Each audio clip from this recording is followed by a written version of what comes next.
Her har vi den frie udstillingsbygning. Den frie blev grundlagt i 1891 som modsvar til de traditionelle censurerede kunstudstillinger i Danmark. Målet var at vise kunsten, som kunstneren ville have, at den skulle vises. Designskolen Kolding har i samarbejde med den frie undersøgt, hvordan den i 2010 stadig kan møde den danske befolkning med budskabet om fri kunst.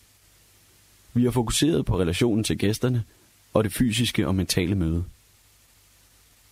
Ved at arbejde med forholdet mellem afsender og modtager og den fries åbne struktur, har vi udviklet en ny billettype kaldet +1. Konceptet er meget simpelt og fungerer således.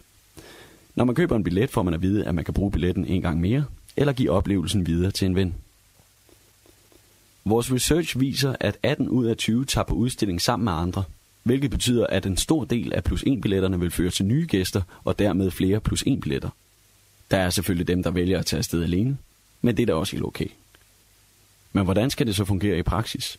Jo, den frie lancerer +1-billetten i forbindelse med en udstilling.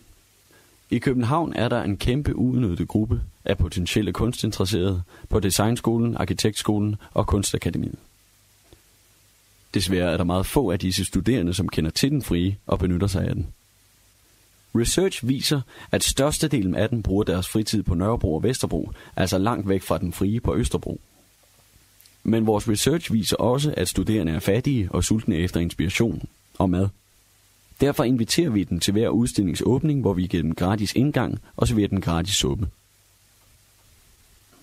Når de studerende forlader udstillingen, får de en +1-billet, som de kan beholde selv og se den næste, eller give billetten videre til en ven.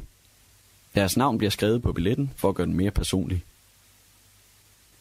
+1-billetten giver folk gode oplevelser, og med gode oplevelser gør vi dem til ambassadører for den frie udstillingsbygning.